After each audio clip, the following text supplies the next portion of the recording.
This video is a demo of the access control and common area locking system that integrates into our smart home platform. So in this login, we have access to what's called a vacant group, an occupy group, and a common area door group. The common area door group is what's new here. So first, in the occupy group, this has a list of all the units that are part of this enterprise group that have locks and residents in them. So from one dashboard, I could see all the locks and I could see all the thermostats, the set points, the temperatures across this entire portfolio of units. Now, what's new is in this common group, I now have tied in the common doors into the same access plan.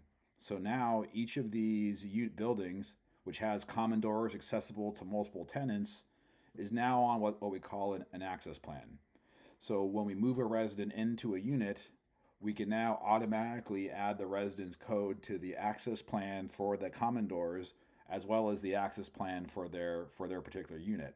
And they also get an app access that could flip between the common door locks and the unit locks, so they could control everything with their phone. So let's go through an example of how this works. So if I'm moving a new resident into a unit now, instead of going into the users tab here, I just select the unit that I want to move into. So let's say 16 Suffolk Street here. So I'm going to click the button here and go manage residents. So if I want to delete any residents, I could select them and click submit, and then it will prompt me and then remove those residents once I confirm. So that would delete their PIN codes and it would delete their app logins for both the common lock system as well as the unit. In this case, I want to add a user. So I'm going to add, let's go Daffy Duck.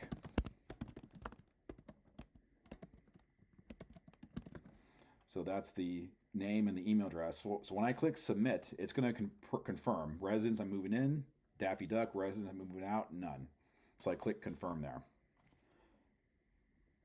So it says successfully move the residents. So if I click on users now, I'm going to look for Daffy Duck. Okay, here she is. So here's Daffy Duck. So I click on Daffy Duck, and I'm going to see where Daffy Duck's been added to. So remember, we did 16 Suffolk Street. So as you can see, Daffy Duck's been automatically granted access to 16 Suffolk Street. If I go into now the common area doors, I can see that Daffy Duck has also been added to the 16 Suffolk common locks. So that means that the one PIN code assigned to Daffy will go to the unit as well as the common door that is on this access plan.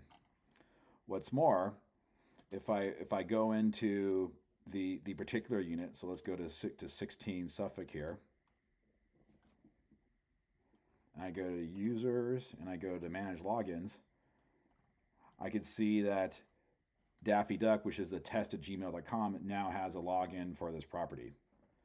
So let's go back. Now I want to move Daffy Duck out of this. So I go back to 16 Suffolk, click on it, go manage residents. I'm now going to delete Daffy Duck. Submit, residents moving out, Daffy Duck, confirm. And that will remove the PIN code and remove the app login for Daffy Duck. So that's just an example of how easy it is to move residents in and out of units and have those codes automatically flow to the common doors. Thanks for watching.